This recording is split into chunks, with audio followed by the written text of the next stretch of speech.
Hello, my beautiful mythical old souls, and a huge warm welcome back.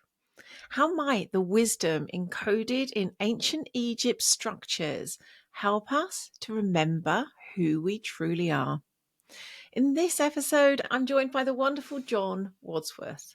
John has been practicing as an astrologer since the early 1990s and has been running the professionally accredited Kairos School of Astrology since 2010. He's the author of the book Your Zodiac Soul and the founder of the Alchemical Journey, a zodiac mystery school based in Glastonbury. Together, we explore Egypt not only as a place, but as a frequency, a mirror, and a memory. Beginning with John's vivid and really magical experience inside the King's Chamber of the Great Pyramid, our conversation becomes a gateway to a contemplation of ancient wisdom, astrological alignments, sacred acoustics, and the living intelligence encoded in the stones themselves. We invite your reflection on what it means to live in an age where the official story is crumbling and how the myths, temples, and alignments of Egypt may be rising again to guide us through the cracks. Together, we explore what it means to live as modern humans shaped by forgotten civilizations and how perhaps reclaiming that lineage may reshape both our individual and collective destiny. And before we jump into all of that good stuff, if you're struggling with the challenges of walking your soul path in this crazy modern world and would benefit from guidance, kinship, and support, come join our Academy of the Soul, Unio. You can find out more by hopping on over to bemythical.com/Unio or click the link in the description. And now back to this week's episode. Let's dive in. Hello, John. A huge welcome back. Thank you. Great to be back. And on another fascinating topic, this is a real treat for me personally, as indeed the last one was too.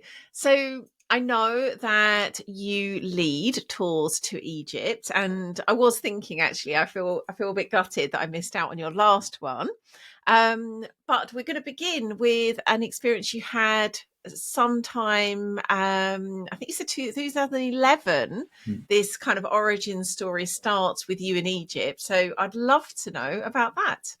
Yeah. Okay. Well, I guess my passion for Egypt probably began even before that. I got really switched on to Egypt probably about 25 years ago. But I never made my first trip there until 2011. And yeah, I had a remarkable experience in the King's Chamber of the Great Pyramid in Giza in January of 2011. And so that seems like quite a good place to start in terms of, what's unfolded with my relationship to Egypt since.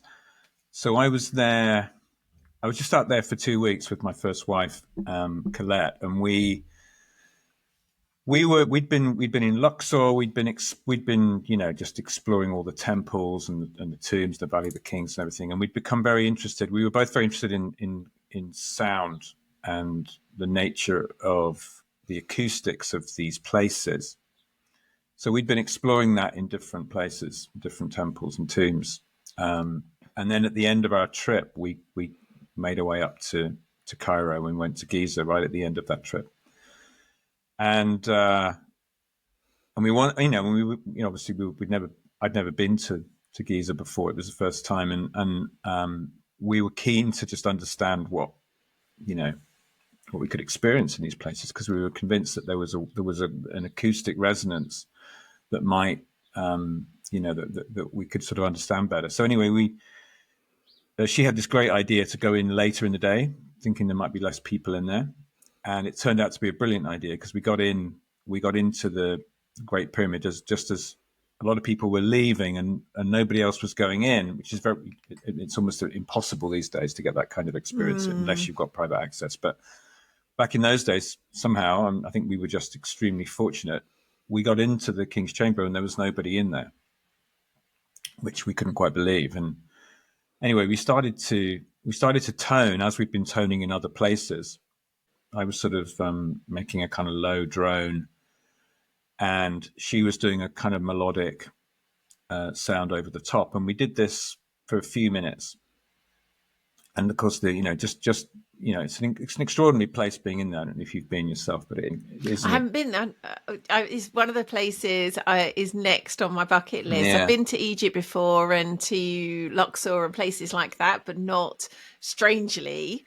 Um, Yeah.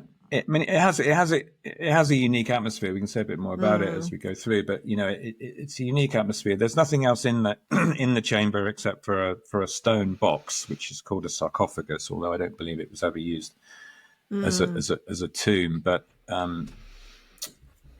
so that's all you've got. It's this perfectly geometrically aligned room with an extraordinary atmosphere. And when you sing in there, you can feel that there were these extraordinary acoustics going on. And so we were toning in there for a few minutes, and then we naturally just sort of tailed that off and came to a stop. And we walked into the center of the chamber together, and we noticed that this sound was prevailing in the chamber. We weren't making any sound at this point. We'd stopped, but the sound was carrying on. At first, it was like, well, is that some kind of strange echo? Then we realized it wasn't an echo because the sound was starting to move and do different things. And it was starting to go off in harmonic tones until it was filling the whole chamber. So without us doing anything, this sound just was beautiful, harmonic, strange, otherworldly, filling the whole chamber. And it went on for I'm not sure how long. Could have been half a minute. Could have been even a minute. It just filled the whole place, and we literally went into kind of rapture. It was inexplicable what was happening. We couldn't mm. make any sense of it. It was just so we just had to surrender to it, and we just bathed in this miraculous sound that we couldn't explain. And and then it sort of came to a stop quite abruptly, actually, and we were speechless.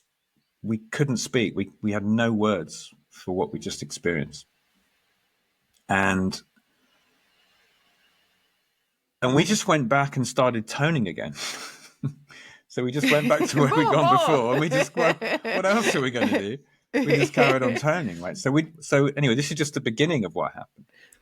So we start toning again, and we've just been toning for a short time. When this guy walks into the chamber, this man walks into the chamber, and he walks confidently across the chamber, and he climbs into the box, into the sarcophagus, which we hadn't done at this point. It hadn't even occurred to us to go in there. But he just climbs into the sarcophagus and he starts toning with us from within the sarcophagus. It's like, wow, that's wild, So anyway, When in Egypt. he's toning inside the sarcophagus with us, and then after a while he gets out and he walks over to me and he says, "Hello, John." Oh my god! I And I just a chill just go all up my arms. and I said, "How do you know?" I said, "How do you know my name?" He said, "I know your name. You're a great astrologer." I said, "How do you know that?" He said, "It doesn't matter." He said, "My name's Paul," and he shakes you by the hand, right? I mean, this is a guy, right, about 6 foot tall. I can still see him clear as day. Blue jeans, white t-shirt, shaved head. It sounded like he had some kind of Australian accent, right? He dismisses my question because I just want to. How do you know who I am? Because in those days, I probably had a few things on YouTube. Could he have recognized me? It's quite dimly lit in there. I mean, there was no way he. Mm. And every time I asked him how did he know, he just dismissed it. Said it doesn't matter. It doesn't matter how I know. But then he said, "I like what you're doing with the sound." I said, "Well, you should have been in here like a few minutes ago." I said, "The sound just came and filled the whole chamber, and we weren't even doing anything. It just filled the whole place." And he just went, "Yes." He said, "That happens in here," as if it was perfectly normal.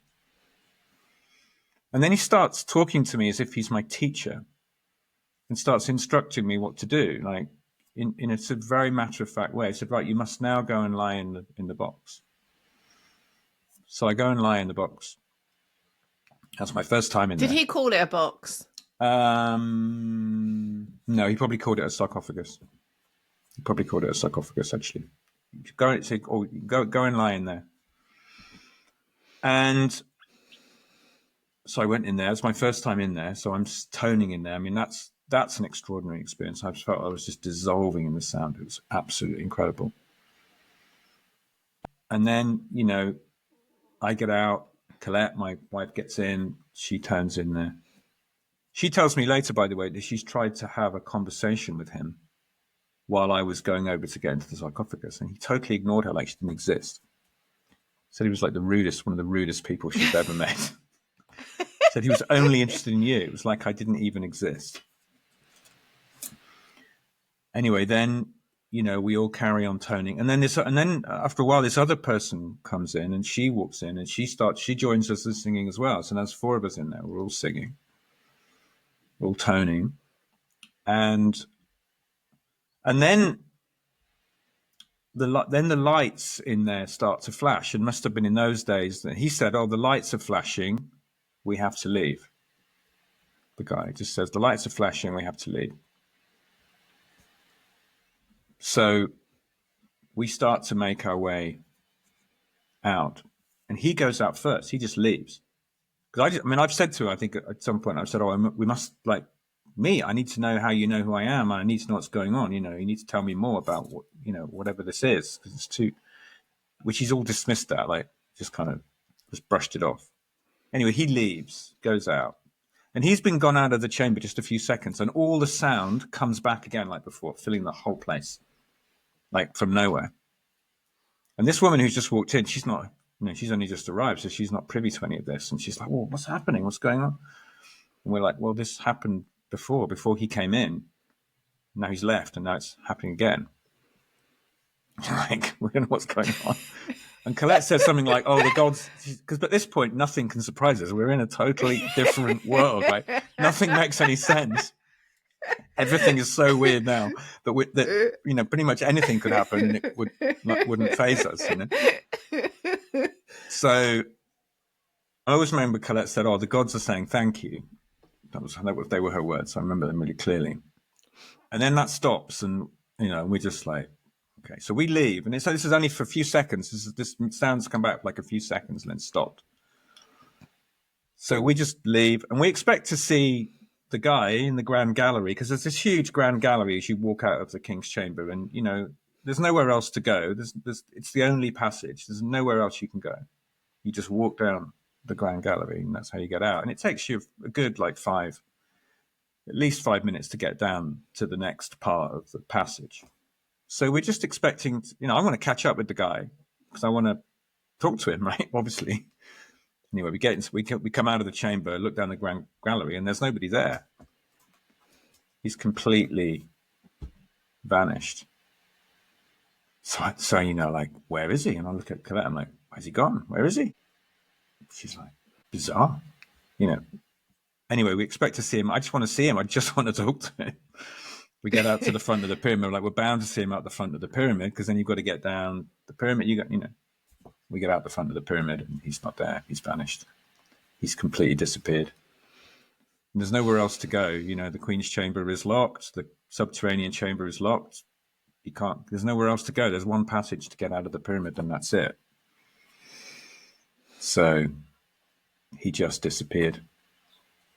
He vanished into thin air. It would have been rather ruined the story if he had been just waiting out there. Good day, mate. Good day, mate. I could. There's a photograph of me shortly after this happened, and there's something shining out of my eyes. It's the most remarkable photo of me. I was so lit up by the whole thing. It had an incredible effect on me, and it confirmed something very deep about, because I already felt this. I was feeling this incredibly deep connection to Egypt, but it confirmed something about my relationship to Egypt, but it also confirmed something about my path as an astrologer. And this happened at a very interesting astrological moment. There was a Jupiter-Uranus conjunction at 0 degrees of Aries, right then, which is also my north node. So my north node is at 0 degrees of Aries, conjunct my sun in Aries. but it's exactly at 0 Aries. So the Jupiter Uranus conjunction was happening on my North Node. So I took this as a sign of like, you know, of affirmation or confirmation that I was on the right path, you know, Mm. because of what he'd said, you know, recognizing me as an astrologer. And I'd often had this sense, and I'd often been told by psychics before that I was an astronomer priest in Egypt. And I'd even had psychic artists draw my spirit guide, who was this Egyptian guide, you know, years before I actually went to Egypt. So that was all being confirmed for me somehow. But the fascinating thing is that Mm. this happened on the 25th of January, 2011. The next day, we were wandering around Cairo, going to museums and things, and there was some strange atmosphere in the city. And we came up the metro station into Tahrir Square, right into the Egyptian Revolution, right into the Arab Spring. We walked straight into Wow. Tahrir Square the night that was all happening. So that was extraordinary to be there at that moment. And of course, Mm. that's also then happening on the Jupiter Uranus conjunction in Aries at this revolutionary moment of, you know, of social, cultural, and maybe spiritual shift. So Mm. to be there, to have that incredible personal experience, but then for that to be connected somehow to this collective experience that was going on within Egypt felt hugely significant. And I think it, although I didn't go back, I mean, I went back to Egypt the following year for 3 months and spent 3 months in Luxor and really went deep into the mysteries and really spent a lot of time in these places and really got to know it more. And so that sort of, yeah, that's really the backstory to my relationship with Egypt, which has developed and kind of matured over the years. And in my recent, I went to Egypt 3 times last year, and then this year I took a group with my dear friend Mags McKean. We took a group to a group of 16 people on a 10-day tour.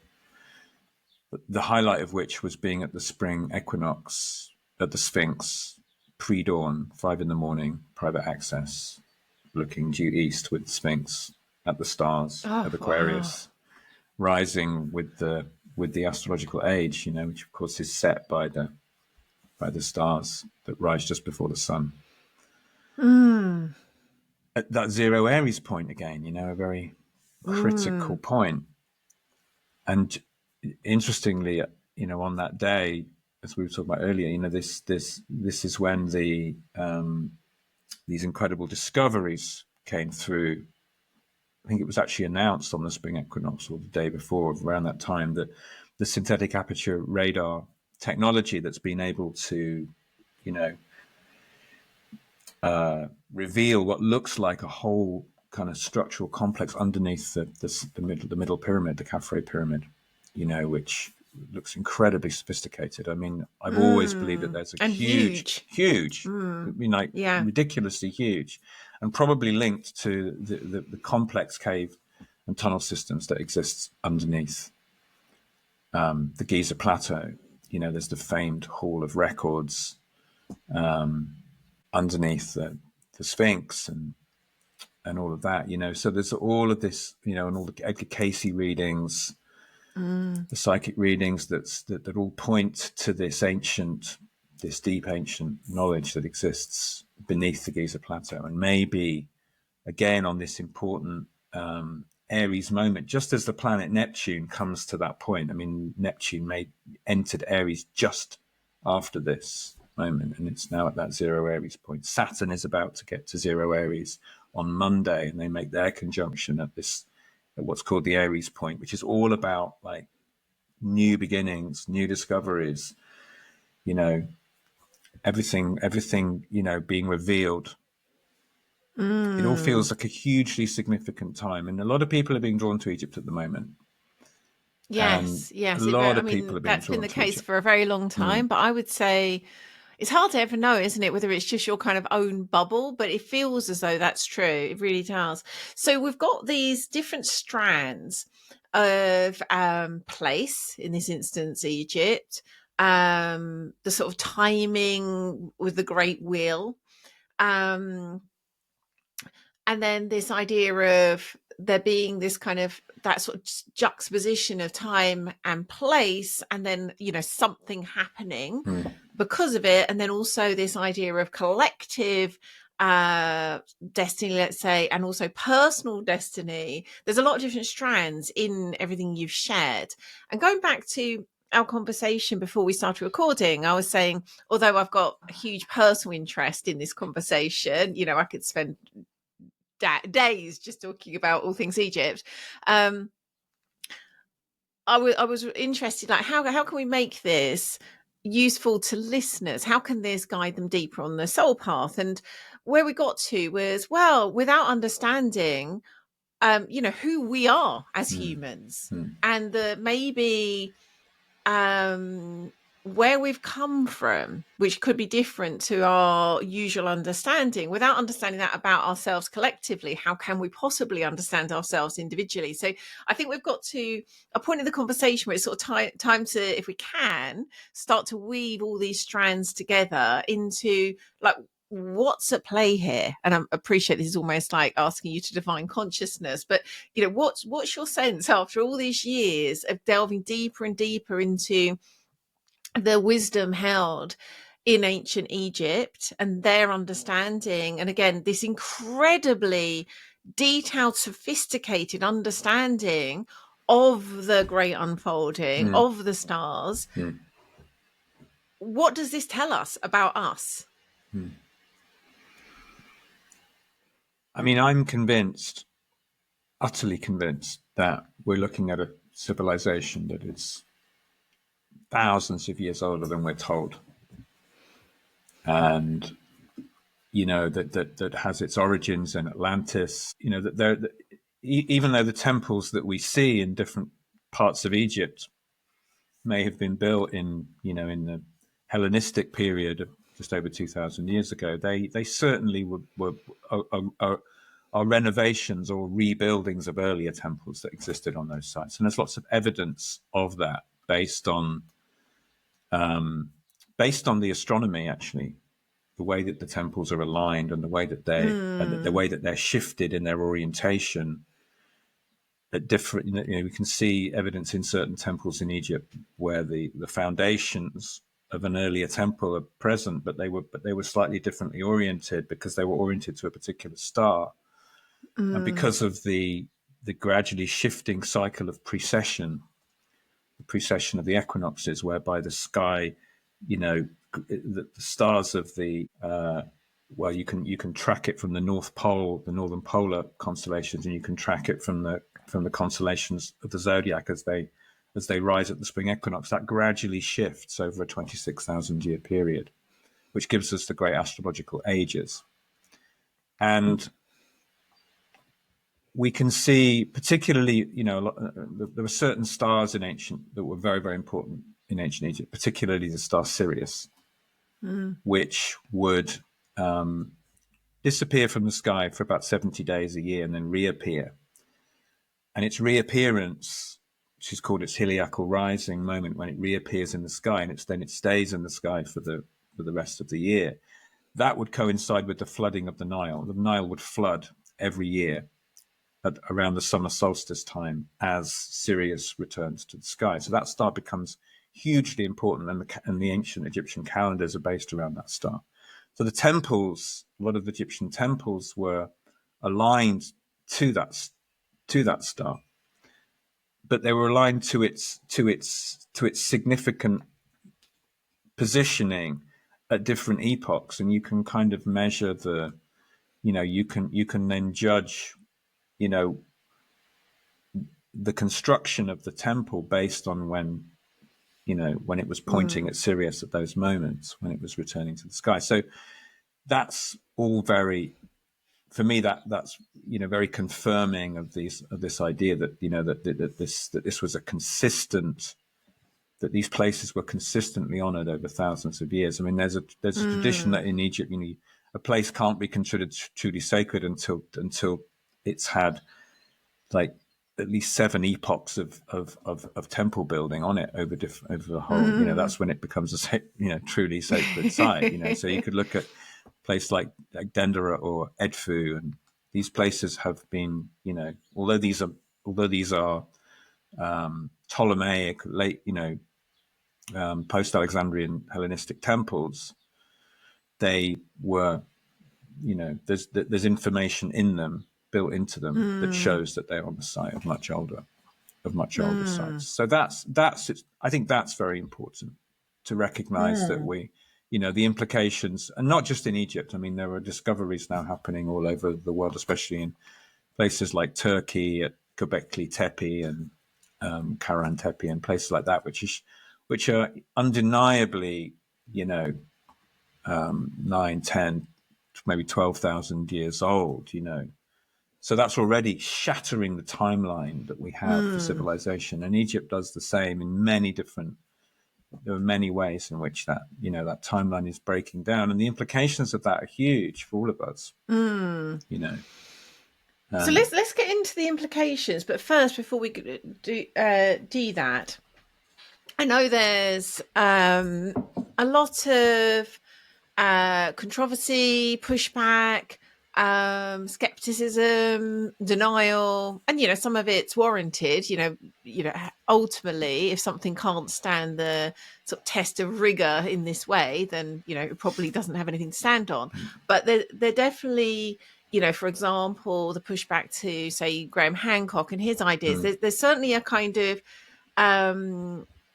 it's not a popular theory in the kind of, say, mainstream scientific archaeological fields.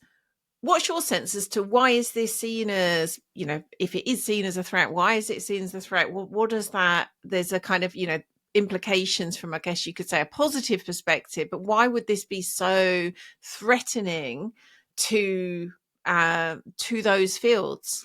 I think it's perhaps one of the biggest threats is to change the historical narrative. I think is one of the biggest threats to the mainstream way of thinking, because there's such an investment in this idea of the myth of progress. I think we can't underestimate how powerful that idea of the myth of progress is, and to entertain the idea of a highly sophisticated, highly scientific, technologically advanced culture, let alone highly spiritually advanced culture, existing prior to our own, is anathema to mainstream popular science, modern science, scientific thinking, rationalism, logical positive, all of these movements that want to convince us that we've evolved from sort of, ignorant hunter-gatherers through, in the agricultural revolution and into, and it's not denying that the hunter-gatherer cultures, but these were sophisticated, highly intelligent, highly spiritually connected, as far as I'm concerned, and there's so much evidence for that now. It's almost ridiculous how much evidence there is for that, and yet the mindset is so entrenched in the idea that we are the most evolved, most intelligent, race of people that have ever lived, which is absurd when you look at the way that we live and the way that, the way that the world's falling apart. The world wouldn't be falling apart in the way that it is if that were the case. That right? were true. Yes. There's something really struck me in your reply that I hadn't quite clicked for me until you just said it. It's not just the potentially being kind of I can't say the word now. Technologically advanced. It is that bringing together of spirit and science that we see potentially in these ancient cultures, and it was only as you said it, I'm like, yeah, that's interesting. It's not just that they potentially had these incredibly scientific understandings of the workings of the universe, is the fact that that was intrinsic. It's not even just kind of like, oh, and over here simultaneously they had this deep spiritual understanding. It's like it was intrinsically woven together where they aren't separate. and that it just sort of dawned on me that's especially threatening to this order that has, the science world is so wedded to the materialist view. And what if, when we were kind of at an even more advanced understanding scientifically, we weren't at all wedded to this materialism view? And we have to. That's in itself threatening, isn't It it? is. We have to broaden out this definition of science as well, because it's so narrow. What's admitted as scientific evidence is so narrow now. It's only admitted within a paradigm of what's possible within a framework that's already within our understanding. within a priest. Yeah. So it's not real science. It's scientism. It's science as a sort of fundamentalist, almost religious. It's almost, it's got a kind of religiosity about it in its fundamentalism of like what's allowed and what isn't allowed. But you don't have to go much further than the Great Pyramid on how on earth was the Great Pyramid built within the means that we allow, in terms of how we understand that time period of culture. I mean, it's just it's so extraordinary that the alignment, not to mention that that how they got these huge blocks of stone so perfectly aligned so you could barely fit a razor between them, perfectly aligned to the four directions, to true north. It's aligned to true north within a fraction of a degree. It's so incredible. And not only that, the sides of the pyramid actually, they're not even completely flat. They go in at a particular angle which reflects the light in such a way as to create this extraordinary kind of effect. It's almost like it becomes a sort of a kind of I think it's got built into a sort of geometry of the kind of Merkaba, and it adds a whole other dimension of geometry into it. And then inside you've got these huge, these incredible chambers inside, built of this these granite chambers inside the pyramid, incredibly sophisticated, incredibly perfectly aligned. You've got shafts within the chambers that point directly at stars that confirm the dating of the construction. And, it's remarkable. And and in a way you have to just go, well, I don't know how they did that. How did they do that? My own sense is, and I got when I had this experience in 2011, I had this very strong sense that sound, some kind of extraordinary technology around sound that doesn't make any sense within rational modern framework, but some kind of technology around sound actually facilitates the movement of stones. That there are ways that stones can be moved into place other than just with huge pulleys and tens of thousands of people pushing or pulling them. There are ways, and that sounds outlandish and ridiculous and crazy, and but there's something going on which is beyond what we can understand. And if we could just be humble enough to go, we couldn't do that. We couldn't build the Great Pyramid now, even if we wanted to. Can we give some credit to an ancient people who did? So I feel that something's coming back. There's some kind of there's some kind of recognition. I think there's a paradigm. We're on the cusp of a paradigm shift here, because a paradigm shift happens when there's enough of a weight of anomalous evidence that the existing understanding cannot stand. It cannot survive it. It's too much. And I think there's, in so many areas now, that's coming through. But I think in Egypt, and what's being discovered in Egypt, I think it's part of breaking this control that's holding, this gatekeeping that's holding this old narrative in place, because I think it's really, really struggling now to hold. And I think that's accelerating now. I feel that. When I was there this last time, I really felt that. And and there's this. I think these alignments again, this alignment of planets, Saturn and Neptune, conjunct at the beginning of Aries, the zero Aries point, is another. I think that's directly connected to what's happening in Egypt, because things that happen at the zero Aries point seem to happen in relation to Egypt. I mean, in 1822, Pluto was at the zero Aries point. That was when the Rosetta Stone was deciphered. when Neptune was the last time Neptune was at the zero's point in 1861. That was the building of the Suez Canal, which had a huge impact on Egyptian culture. That Mm. in 1928 there was a Jupiter-Uranus conjunction at 0 Aries. That was the founding of the Muslim Brotherhood. And then the next time there's a Jupiter-Uranus conjunction at Aries, the Muslim Brotherhood kind of end up in power after the Arab Spring. So there's all these kind of things that have happened at this time, and now we're at another of those 0 Aries points. And this is why I felt so strongly to be at the Sphinx for the spring equinox this year, and because that's obviously the 0 Aries point. And and next year also we're going to be there in February with the group. Next year on the 20th of February, the Saturn Neptune conjunction makes Saturn and Neptune make their exact conjunction at 0 Aries. We're going to be at the Sphinx for that Wow. Who knows what will next happen? February. So it's all happening, and it's all But the fact that it's happening around this point, the most powerful point in the zodiac, I mean, I don't think Neptune and Saturn have ever made a conjunction at 0 Aries before. I can't, tracking back, I've never seen it. So because it happens every 38 years, but the fact that it's happening at this point seems hugely significant.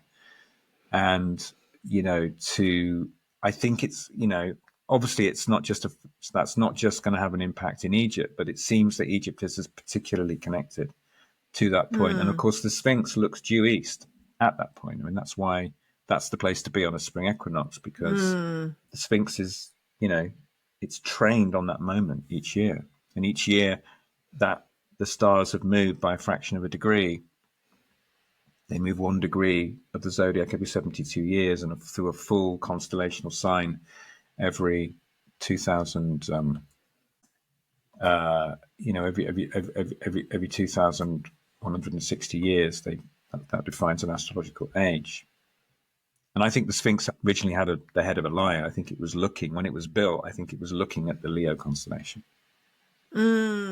Yes, because the head that's there isn't the It's not the original one, head. is it? No, there's no. It's just not proportioned to the rest of the body. It's said to be the head of Khafre, who's supposed to be buried in the middle pyramid. I mean, the pyramids are named after these 3 pharaohs who were supposed to have built them, and as elaborate tombs as a because of their huge egos. This is what we're told. It's so uninspiring, and it's so wrong. No, so you wrong. don't have to look too deeply into these things to start to go, this is not quite adding up. So bringing it back to, gosh, we're almost out of time, actually. This has flown by. Bringing it back to, again, those of us as humans living today who are devoted to living our soul's path, what might we take from this? Like, what might this, I mean, of course, there's a sort of individual call to adventure that we might be feeling that has some relationship to this, but is there anything in particular that you would say, based on what you've experienced, what you've learned, is, I guess, wisdom for these times that you feel is helpful for us to know? I think when you go to these places, it reminds us of the power of place. There are places in the world that have special powers. I mean, I'm, as a pilgrim of sacred sites for many years, going to these places, they are power centers, they're portals, perhaps portals into another world, into another. And the King's Chamber of the Great Pyramid is the most powerful place I know in the world. It's an extraordinary place. It's perfectly aligned geodedically, in its proportion of the, it's.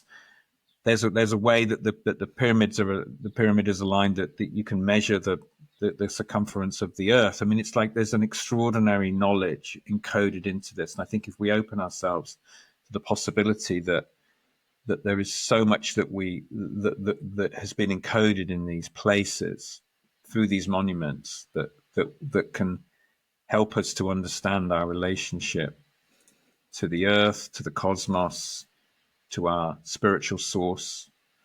I think Egypt is there's so much in Egypt as well. I mean, there's more,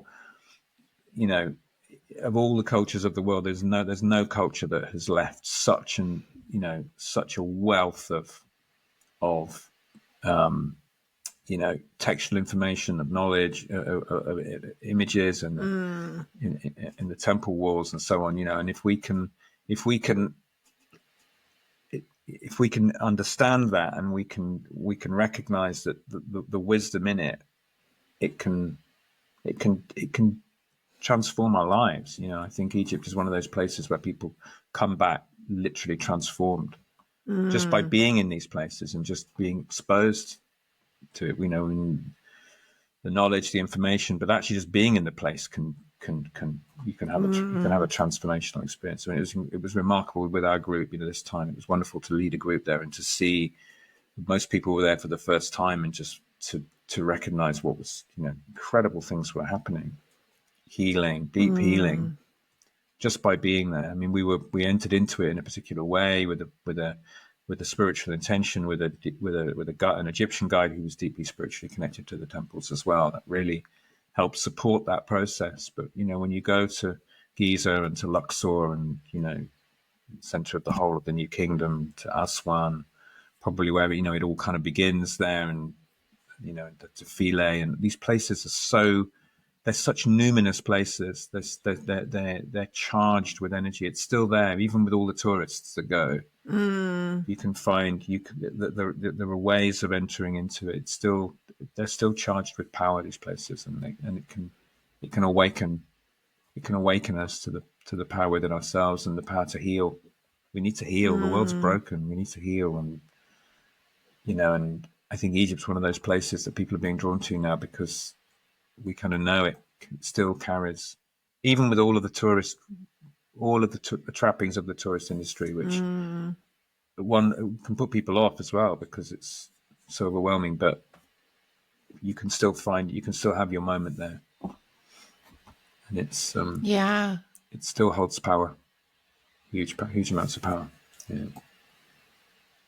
Well, you've certainly inspired me to move forward in my plans to go back to Egypt sometime. My son is also quite interested in these things, and he's been planning a mother-son trip there together at some point. So yeah, I'll be talking to him about that. It definitely feels like it's calling. It's calling to at least some of us. No, we'd love to have you join us in February if it lines well free. I'm definitely going to look into that. Yeah, to go there with that kind of intention as a group would be wonderful. So this has been such a delight. Where can listeners find out more about you and your work? So my astrological work, kairosastrology.co.uk. That's KAIROS astrology.co.uk. So I run a 2-year astrological training in birth chart interpretation. I also run a number of workshops, courses, and I also lead tours. I lead pilgrimages in different places, particularly around Glastonbury. And then, of course, I also lead the tours in Egypt. And I have another website for that as well, which is skywalkertours.co.uk, which will have information about next year's trip, which is the 9th to the 22nd of February, and it includes a 3-day private Nile cruise down to Aswan, and private access at the Sphinx, private access in the Great Pyramid, and a private access in one of the tombs in the Valley of the Kings also. So yeah, amazing. And lots of astronomical, lots of being there at important astronomical moments like the Saturn-Neptune conjunction. We're also there for the solar eclipse, and so there's lots of lots of meaningful astrology going on while we're there. I'd expect nothing less. Well, thank you so much, John. You're welcome. I very much hope you enjoyed watching that. And if you did and you're not already subscribed, then do hit that bell thingy and subscribe to automatically get each fresh new episode as it's released each week. If you'd like to find out more about the work we do at Be Mythical to guide and support old souls in this new world to live their own unique myth, do hop along to bemythical.com and you'll find out all the ways you can join us and go deeper with us on your own mythical journey. Lots of love for now. Mwah. See you again next week.